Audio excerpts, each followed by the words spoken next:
ખેડૂતો હવે એમની છેલ્લી લડાઈ લડવા માટે તૈયાર છે. અનેક વિરોધો કર્યા, અનેક બાબતને લઈને રજૂઆતો કરવામાં આવી, છેલ્લે કોઈએ ના સાંભળ્યું. અને હવે ખેડૂતો આવતીકાલે ગાંધીનગર પહોંચવાના છે. અને આ તમામ ચર્ચાઓની વચ્ચે ખાસ કરીને જેઓ મોરબીના ખેડૂતોની સાથે સતત સંપર્કમાં રહ્યા છે, સતત એમના સમર્થનમાં રહ્યા છે, એવા પાટીદાર સમાજના આગેવાન અને પાટીદાર સમાજ કરતા પણ વધારે આજે ખેડૂત તરીકે અને ખેડૂત આગેવાન તરીકે આપણી સાથે જોડાયા છે મનોજ પનારા. મનોજભાઈ, નિર્ભય ન્યૂઝમાં આપનું સ્વાગત છે. Thank you.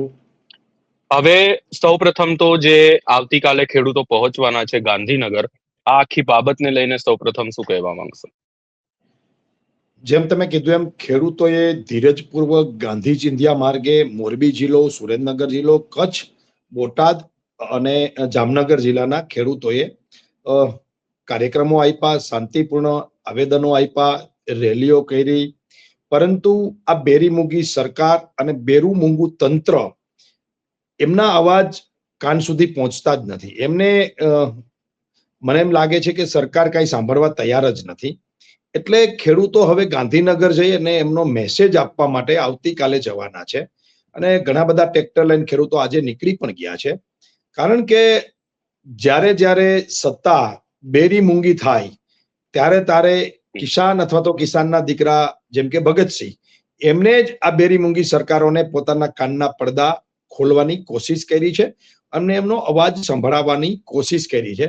તો કાલે 15 તારીખે શાંતિપુરા ચોકડી અમદાવાદ ખાતે એકત્રિત થઈ અને એક સાથે ગાંધીનગર ખેડૂતો પોતાની માંગ, પોતાની વાત અને સરકારને ઢંઢોળવા માટે વિનંતી કહો તો વિનંતી, વાત કરવાની કહો તો વાત કરવા માટે જવાની છે. અને સરકાર એક ખરેખર ખેડૂતોની સરકાર છે. અદાણીની થોડી સરકાર છે, અંબાણીની થોડી સરકાર છે, લોકોની સરકાર છે.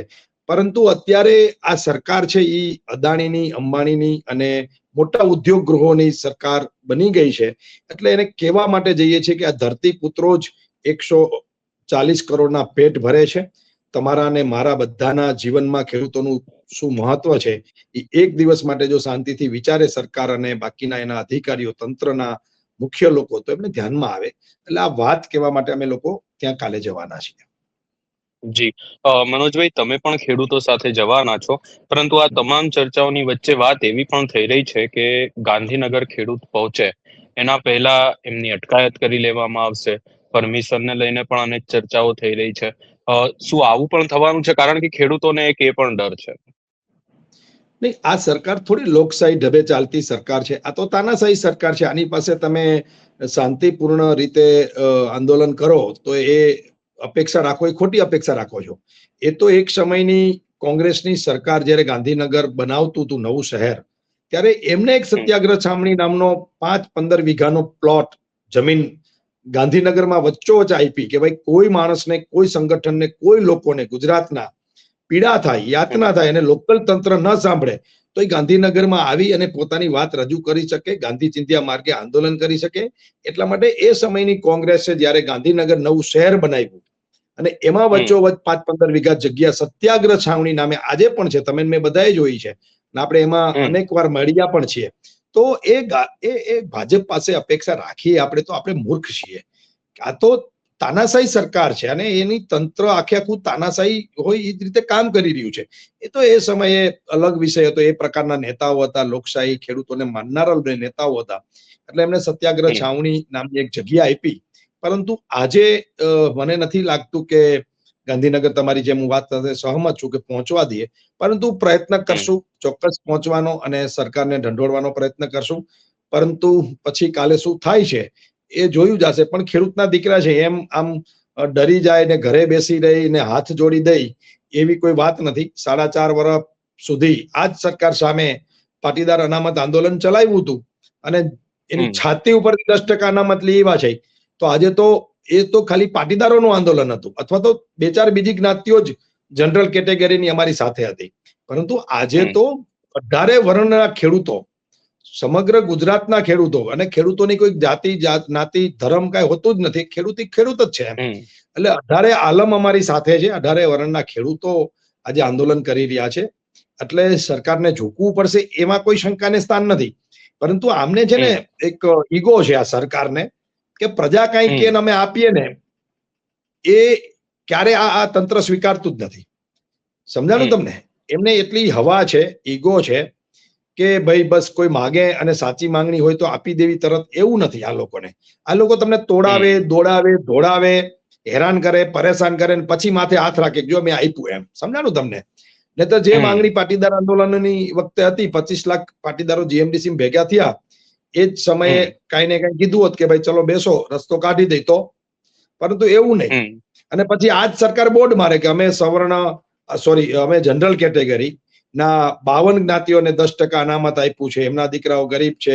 એમની પાછી 2019 ટીવીઓમાં જાહેરાત આવે કે નરેન્દ્રભાઈ આટલું બધું કરી દીધું, આયોગ બનાવ્યું, નિગમ બનાવ્યું, આવું બધું. પાછું એ જ પાછા દંડલા મારે, 14 પાટીદારોની હત્યા કરે અને એ જ આપીને પાછા વાહવાહી લૂંટે. એટલે આ તંત્ર છે ને, આ સરકાર છે ને, એનું બહુ કઈ સમજાય એવું નથી. સમજાણું તમને? એ પોતે ડિસિઝન ઘણીવાર લઈ શકતી નથી.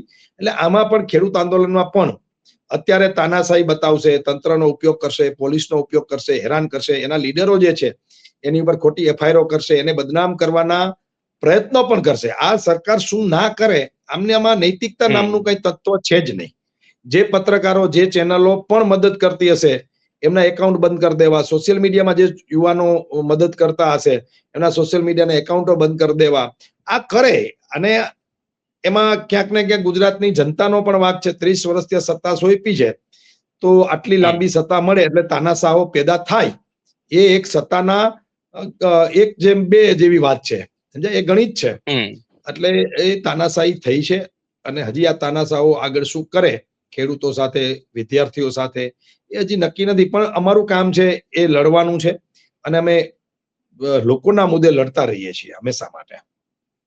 જી, મનોજભાઈ, તમે અહીંયા વાત કરીને એક પ્રશ્ન મારે એ પણ કરવો છે કે ગુજરાતની વાત કરવા જઈએ ખાસ કરીને, તો ગુજરાતમાં છેલ્લા કેટલાય સમયથી મુદ્દાઓ ચાલી રહ્યા છે. તમામ મુદ્દાઓને લઈને સમાજના લોકો મેદાને આવે, ગાંધીનગર સુધી વિરોધ કરવો પડે. ખેડૂતોના મુદ્દા હોય તો ખેડૂત આગેવાનો મેદાને આવે, ગાંધીનગર સુધી ફરી એકવાર વિરોધ કરવો પડે. કોઈ પણ મુદ્દો હોય, છેલ્લે લોકોને વિરોધ કરવા માટે ઉતરવું પડે, ત્યારબાદ જ લોકોનું સંભળાય છે. ખેડૂતોનો પણ આ મુદ્દો આજથી નથી, પરંતુ આ મુદ્દાને ઘણો સમય થઈ ગયો છે. જ્યારથી કચ્છમાં જે લાઈન નખાઈ રહી હતી, વીજ લાઈન, ત્યારથી વિરોધ થઈ રહ્યો છે. શું લોકો પાસે છેલ્લો એ જ રસ્તો છે કે તમારે તમારી માંગણી હોય, તમને કોઈ પણ તકલીફ હોય તો તમારે પછી વિરોધ જ કરવાનો? જો એમાં એવું છે કે ગુજરાતના લોકોને કોઈ પણ વાત કરવી હોય તો એ વિરોધ અને ગાંધીનગર સુધી એટલા માટે પહોંચવું પડે એમ છે કે સરકારે એક સિસ્ટમ ઊભી કરી દીધી છે કે તળિયે, એટલે કે નીચે કોઈનું કઈ ચાલતું જ નથી. સમજાણું તમને? કોઈનું કશું ચાલતું, બધા જ ડિસિઝનો દિલ્હી લેવાય છે. ગુજરાતના એક નેતાના તાકાત નથી કે કોઈ ડિસિઝન લઈ શકે. ઇવન એમને કેના મેરેજમાં જવું અને કેમના મેરેજમાં ન જવું, ગુજરાતના મુખ્ય 5-15 જે નેતાઓ છે, સરકારમાં મિનિસ્ટરો છે, પાર્ટીના નેતાઓ છે, એને કેમના મેરેજમાં જવું ને કેના મેરેજમાં ન જવું એનું ડિસિઝન પણ દિલ્હીથી લેવાય છે. તો જનતાનું ડિસિઝન તમે માનો છો કે આ નેતાઓ લઈ શકે? એટલે ગુજરાતની પ્રજાને દિલ્હી અવાજ સંભળાવવો હોય તો ગાંધીનગર જવું પડે. પેલા કેવું હતું કે ગાંધીનગરમાં નિર્ણયો લેવાતા હતા. એટલે જિલ્લા મથકે તમે પહોંચો, કોઈ ગામડાની એક સમસ્યા છે, દાખલા તરીકે બોટાદ જિલ્લાના કોઈ ગામડાની સમસ્યા છે કે મોરબી જિલ્લાના ગામડાની ખેડૂતોની કોઈ સમસ્યા છે, એ સમસ્યાની વાત તમે જિલ્લા કલેક્ટરે સુધી પહોંચાડો તો ઓટોમેટિક ગાંધીનગર પહોંચી જતી હતી. પરંતુ આજે સિસ્ટમ દિલ્હીથી ચાલે છે, એટલે તમારે ગાંધીનગર પહોંચવું પડે તો જ દિલ્હી અવાજ પહોંચે. સમજી ગયા તમે? એટલે આખી જે સિસ્ટમ સરકારની છે એ દિલ્હીથી ચાલતી સરકાર છે. આ થોડી ગુજરાતથી કોઈ નેતાની તાકાત છે કે કોઈ નિર્ણય ગુજરાતનો નેતો લઈ શકે? એટલે તમે જોવો છો છેલ્લા ઘણા વર્ષો થયા, જેમ કે 2014 થી નરેન્દ્ર મોદી મુખ્યમંત્રી પદ છોડીને દેશના વડાપ્રધાન બન્યા, ત્યારથી આખું તંત્ર છે એ દિલ્હી ગુજરાતનું પાટનગર. આમ તો આપણે ગાંધીનગર ખોટું બોલીએ છીએ, એ દિલ્હી છે અને દિલ્હીથી જ બધા વહીવટો થાય છે અને બધી નિર્ણયો થાય છે. એટલે ખેડૂતોએ ગાંધીનગર જવું પડશે.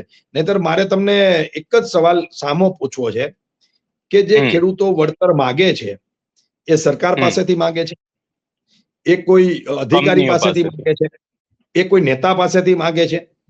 એક કંપની જે નફો રળવાની છે, તમે એમ તમારું વેતન, તમારો પગાર વધારો માંગો તો નિર્ભય ન્યૂઝના જે માલિક છે એમની પાસે માંગવાનો છો. જો તમે જોબ કરતા હોય તો તમે મારી પાસે થોડો માંગવાના છો.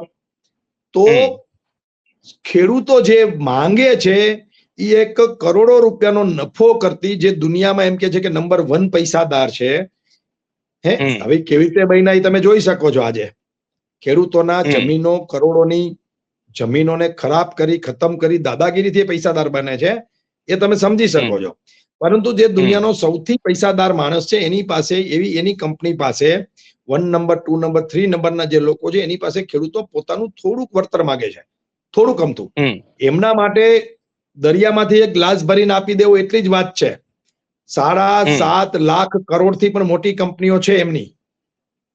તો એમાં 5-15 કરોડ રૂપિયા તો ક્યાંય ગણતરીમાં નથી આવતા. તો એવું નાનું વળતર ખેડૂતો માંગી રહ્યા છે. પરંતુ આ સરકાર ખેડૂતોની વાત સાચી છે એમ કહેવાની બદલે પોલીસને આગળ કરી અને ખેડૂતોને, ખેડૂતના પરિવારોને, એની બહેનોને, એના 10 વર્ષના દીકરાને ડિટેન કરી અને મારે છે. એ મેન તમે જોયું છે. એટલે સરકાર છે એ ખેડૂતોની નહીં પણ ઉદ્યોગપતિની છે. નહીંતર સરકારે કહેવું જોઈએ કે ખેડૂતોની વ્યાજબી માંગણી છે, એ તંત્ર છે એ મધ્યસ્થી કરે અને કંપનીને દબાવીને કે અને ખેડૂતોને પૂરું વળતર આપવું જોઈએ. પરંતુ 4.5, 5 લાખ, 6 લાખ, 7 લાખમાં 1 વીઘો જમીન તમને ક્યાં મળવાની છે? અને એમને મજા આવી. અને હું તમને પૂછું કે તમારી માનો કે 200 ફૂટની દુકાન છે, એમાંથી મને તમે 3 ફૂટ આપશો? મારા ભાવે તમે 3 ફૂટ આપશો? શું કામ નહીં આપો? જે બજાર ભાવ આખી હોય દુકાન લઈ લે ભાઈ, કાં તું આખી દુકાન મારા ભાવે લઈ લે, અને કાં તારે 3 ફૂટ જોતું હોય તો મારો જે ભાવ છે એનો 4 ગણો, 5 ગણો આપવો પડે. તમારું મકાન છે 10 રૂમનું, એમાંથી મારે એક જ રૂમ વેચાતી જોતો હોય તો પહેલા તો તમે આપો નહીં, કારણ કે તમને અગવડતા પડે બધી જ જાતની. છતાં પણ હું જબરજસ્તીથી તમારા 10 3 બેડ 4 બેડ હોય ફ્લેટ તમારો, કે 10 રૂમનું મકાન હોય, એમાંથી હું એક રૂમ લઉં તો તમારી શરતે મારે લેવાનો હોય, અથવા તો તમે આપો જ નહીં. આમ છતાં તમે મને આપો છો તો મારે તમારો આભાર માનવો જોઈએ, થેન્ક યુ કહેવું જોઈએ.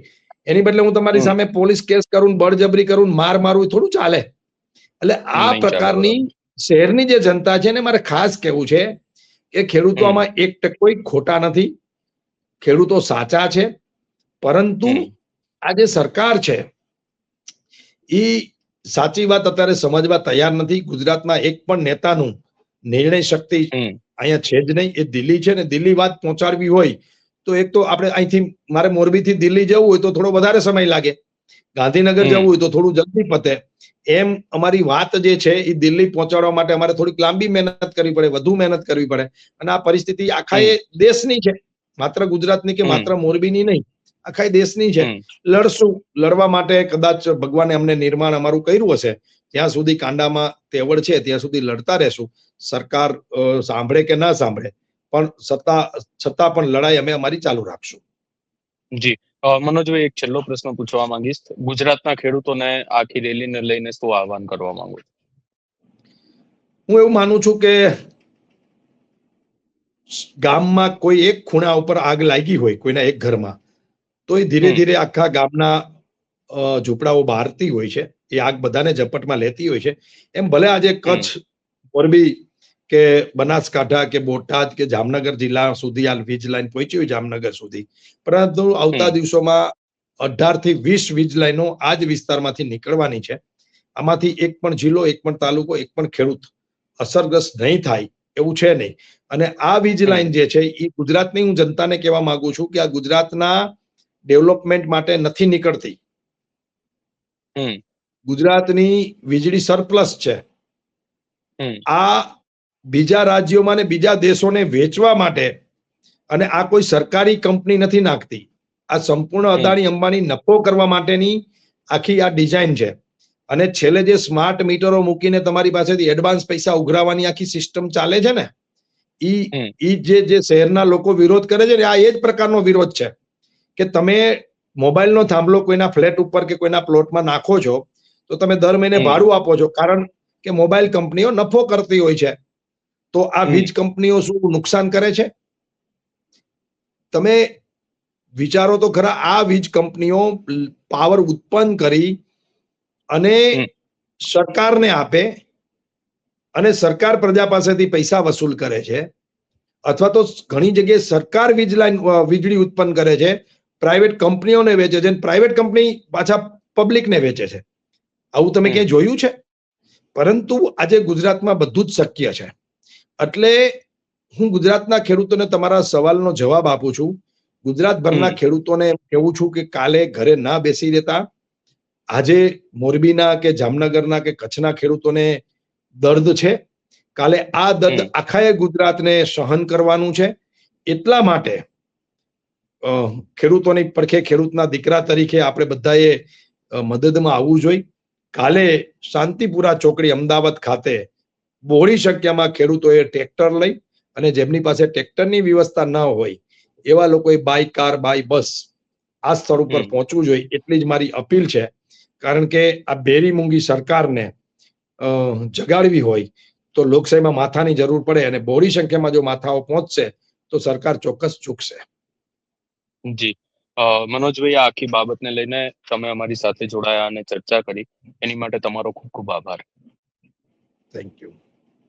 જી હવે જોવાનું રહેશે કે આખી ટ્રેક્ટર રેલી લઈને જે મોરબીથી ટ્રેક્ટર રેલીનું પ્રસ્થાન થયું છે, ગાંધીનગર ખેડૂતો પહોંચે અને ત્યારબાદ કેવા સવાલો ઉભા કરવામાં આવે છે. આ સમગ્ર બાબતે તમારો શું અભિપ્રાય છે એ અમને કમેન્ટ કરી જરૂર જણાવશો ને અમારી ચેનલ નિર્ભય ન્યૂઝને લાઇક, શેર, સબસ્ક્રાઇબ કરવાનું ભૂલશો નહીં.